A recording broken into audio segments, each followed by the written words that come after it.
Beşiktaş için kağıt üzerinde sıradan bir puan kaybı gibi duruyor belki ama bize yolladığın kaynakları masaya yatırınca işin rengi tamamen değişiyor. Kesinlikle.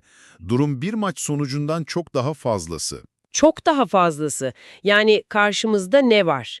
Ligin sonlarında kendi içinde devasa sorunlar yaşayan, hatta o kadar ki yönetimine kayyum atanmış bir Eyüpspor. Yani bir nevi devlet kontrolüne geçmiş bir kulüp. Aynen öyle. Ve sen bu takımla kendi sahanda 2-2 berabere kalıyorsun. Bu sadece bir skor değil, adeta bir krizin ilanı gibi. Evet. Taraftarın mutlak galibiyet beklediği bir akşam nasıl oldu da bu kadar büyük bir öfke patlamasına dönüştü? İşte bugün tam da bunun peşindeyiz. 3 farklı spor programından uzman yorumlarını bir araya getirip bu çöküşün şifrelerini çözeceğiz. Kesinlikle. Elimizdeki bu yorumlar bize basit bir maç analizinden çok daha derin bir tablo sunuyor aslında. Nedir o tablo? Yani aslında gördüğümüz şey, aylardır biriken bir plansızlığın, fiyasko ile sonuçlanan bir transfer döneminin ve kulüp içindeki koordinasyonsuzluğun sahadaki kaçınılmaz bir yansıması. Anladım. Bugünkü görevimiz de bu yorumları birleştirerek size büyük resmi göstermek. Yani bu Eyüpspor beraberliği anlık bir kaza mı, yoksa kulübün yönetimsel DNA'sına işlemiş daha yapısal bir hastalığın belirtisi mi? Yorumcuların neden bu olayı tarihi bir rezillik olarak adlandırdığını, bu tablonun arkasındaki katmanları tek tek açarak inceleyeceğiz. Her şeyin ne kadar umut verici başladığını düşününce durum daha da ironik bir hal oluyor aslında. Öyle değil mi? Beşiktaş üst üste maçlar kazanmış, bir moral yakalamış. Rakip, demin de söylediğimiz gibi her anlamda dağılma noktasında olan Eyüpspor, herkes farklı bir galibiyet, bir gövde gösterisi bekliyor. Beklenti çok yüksek. Maç başlıyor ve Orkun Kökçü harika bir golle takımını 1-0 öne geçiriyor. Bu onun takımdaki ilk golü. Yani müthiş bir an. Mantıken maçın orada kopması, Beşiktaş'ın farka gitmesi gerekmez miydi? Gerekirdi. Ama kaynaklara bakınca filmin tam o noktada koptuğunu görüyoruz. İşte işin en can alıcı noktası da bu. Nedir o nokta? Yorumcuların tamamı şu konuda hemfikir. Golden sonra Beşiktaş sanki maçı kazanmış gibi akıl almaz bir rahatlığa bürünüyor. Bir rehavet, bir konsantrasyon kaybı. Ama bu sıradan bir rehavet değil sanırım. Değil. Çünkü karşındaki takım bütün o idari ve mali sorunlarına rağmen Beşiktaş'a karşı planlı bir set oyunu oynamaya başlıyor, baskı kuruyor ve maçı 2-1'e getiriyor. Bu sahadaki isteksizliğin ve zihinsel çöküşün en net kanıtı. Bir dakika, golden sonra rahatlamak her takımın başına gelebilecek bir şey. Kaynaklar Beşiktaş'ın durumunu sıradan bir konsantrasyon kaybından ayıran şeyin ne olduğunu söylüyor. Bu rahatlığın arkasında ne vardı? Kibir mi, yorgunluk mu, yoksa daha derin bir isteksizlik mi? Çok iyi bir soru. Yorumculara göre bu durumun altında yatan şey, kibir veya yorgunluktan öte takımdaki genel bir amaçsızlık hissi. Sanki oyuncular ne için savaştıklarını bilmiyor gibi. İşte bu noktada yorumcu Ali Ece'nin kaynaklardaki o isyanı devreye giriyor. O kadar öfkeli ki durumu kişisel bir yerden alıp canlı yayında şu tabloda eseri emeği olan herkese bela okuyorum diyor. Çok ağır bir ifade bu. Düşünün, bir spor yorumcusunu bu noktaya getiren bir çaresizlikten bahsediyoruz. Bu basit bir puan kaybı öfkesinin çok ötesinde biriken bir hayal kırıklığının patlaması. İşin en çarpıcı yanı da bu sorunu sadece dışarıdan bakan yorumcuların değil, bizzat sahadaki oyuncuların da dile getiriyor olması. Maç sonu kaptan Orkun Kökçü'nün açıklaması var. Diyecek çok şey var ama en iyisi burada dillendirmeyeyim. Evet, bir kaptanın maç sonunda konuşacak çok şey var ama susuyorum demesi ne anlama geliyor? Bu bir isyan bayrağı mı yoksa bir çaresizlik ifadesi mi? Bu soyunma odasının dışarıya gönderdiği bir SOS sinyali aslında. Orkun Kökçü'nün bu sözleri sorunun sadece o 90 dakikayla sınırlı olmadığını, içeride çok daha büyük problemlerin olduğunu ima ediyor. Ve sadece o değil, Değil. bir de Rıdvan Yılmaz'ın sözleri var, o daha da net konuşuyor. Mücadele etmezsen, ayağını topa sokmazsan, korkarak oynarsan böyle takımlara karşı hep zorlanırsın. Bu doğrudan bir öz eleştiri. Hem de en temel futbol prensipleri üzerinden. Ve yorumcular bu durumu doğrudan kulübün tepesindeki plansızlığa bağlıyor.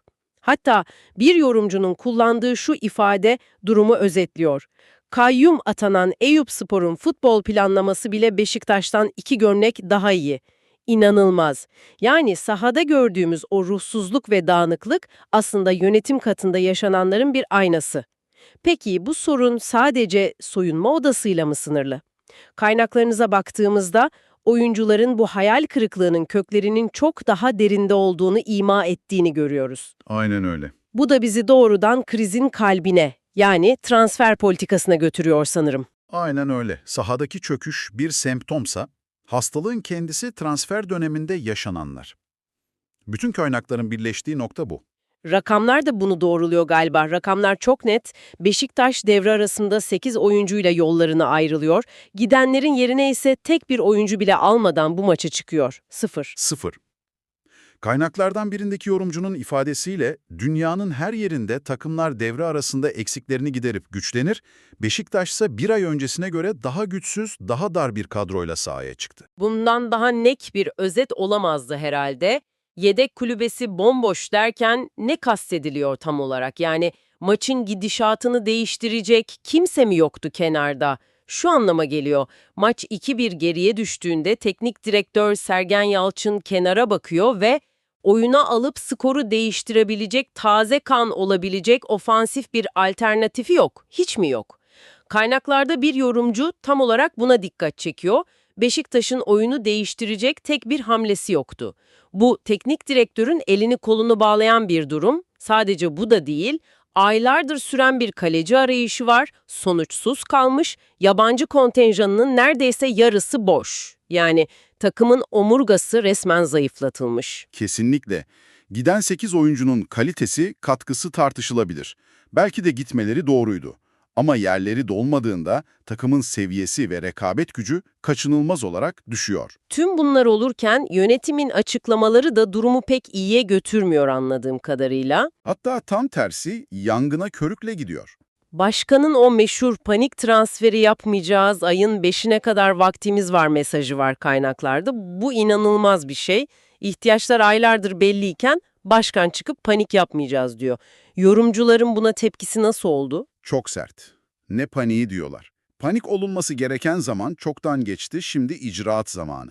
Bu açıklama camiada bir bizimle dalga geçiyorlar hissiyatı yaratmış olmalı. Kesinlikle. Özellikle aylardır belli olan sol bek ihtiyacının altı çiziliyor. Bu ihtiyaç Ekim ayından beri biliniyor. Yani ortada ani gelişen bir durum yok, aylar süren bir ihmal var. Plansızlık dediğimiz şey bu yani. Tam olarak bu.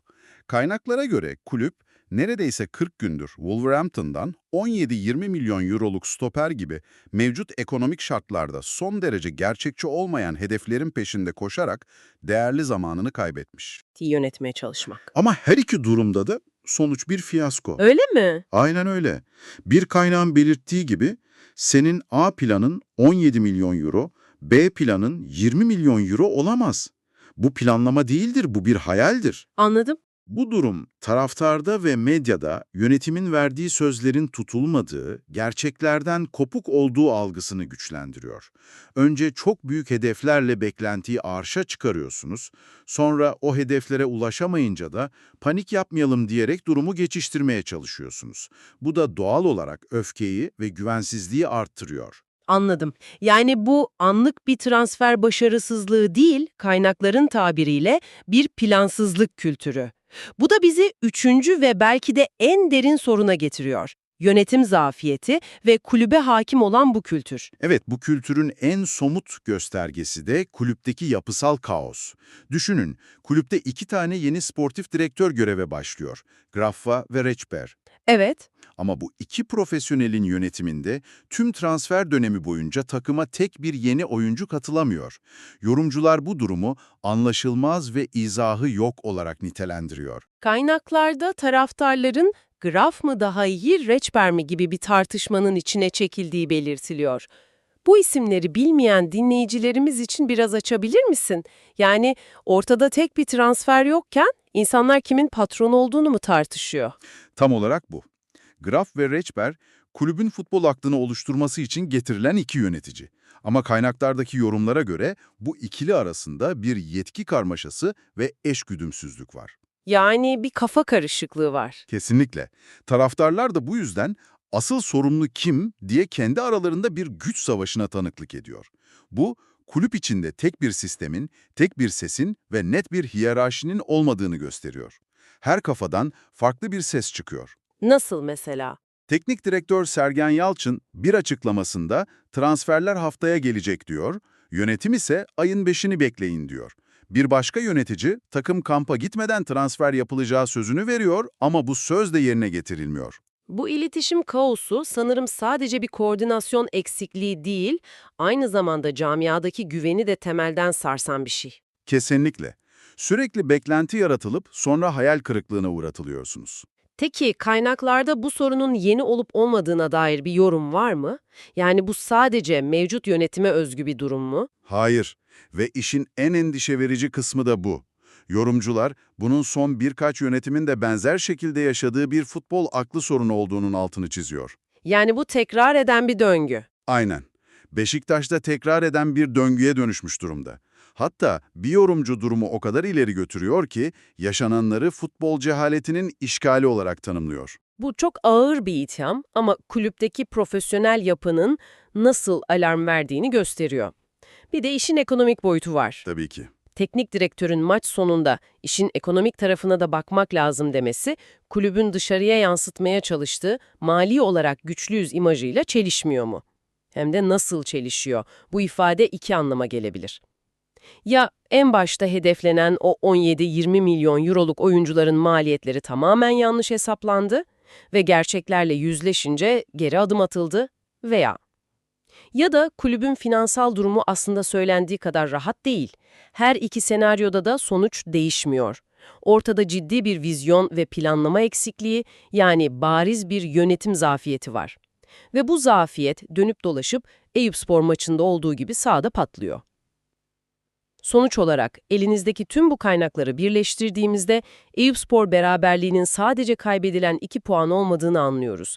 Bu buzdağının görünen yüzü. Sadece görünen yüzü, evet. Arkasında aylardır devam eden bir plansızlık, iletişim kaosu, tutulmayan sözler ve bunların neticesinde sahada hem fiziksel olarak güçsüzleşmiş hem de motivasyonunu tamamen kaybetmiş bir takım var. Doğru. Bu sadece bir futbol krizi değil, çok daha derin bir yönetim ve güven krizi. Kesinlikle. Ve kaynaklarınızdaki en rahatsız edici ipucu da burada ortaya çıkıyor. Bu kriz Beşiktaş'ı tehlikeli bir kısır döngüye sokuyor. Nasıl bir döngü bu? Bir kaynakta hedeflenen bazı transferlerin oyuncuların Beşiktaş'ın gelecek sezon Avrupa kupalarında olmama ihtimalini görerek gelmek istemediği belirtiliyor. Şimdi bu parçaları birleştirelim. Farkında mısınız? Bu bir sarmal. Anlıyorum. Kötü yönetim ve plansızlık sahada kötü sonuçları getiriyor. Kötü sonuçlar sizi Avrupa kupalarından uzaklaştırıyor. Avrupa'da olmamak hedeflediğiniz kaliteli oyuncuları çekememenize neden oluyor. Ve iyi oyuncuların gelmemesi de? Kötü sonuçların devamını, dolayısıyla kötü yönetimin bir nevi meşrulaşmasını garantiliyor. Kaynaklar aslında Beşiktaş'ın nasıl kendi kendini tüketen bir makineye dönüştüğünü anlatıyor. Bu gerçekten de çok çarpıcı bir tablo. Tüm bu analizden sonra transfer döneminin sonuna yaklaşırken akıllardaki o temel soruya geliyoruz. Evet, ama belki de asıl soru kimin alınacağı ya da transfer yapılıp yapılmayacağı değil, asıl soru şu: bu kulübü bu tehlikeli sarmaldan çıkarabilecek, bu kısır döngüyü kırabilecek bir vizyon, bir plan ve bir futbol aklı ortaya konulabilecek mi? Yoksa bu büyük hayal kırıklığı Sezonun geri kalanında izleyeceğimiz filmin sadece bir fragmanı mıydı? İşte bu sorunun cevabı Beşiktaş'ın yakın geleceğini şekillendirecek.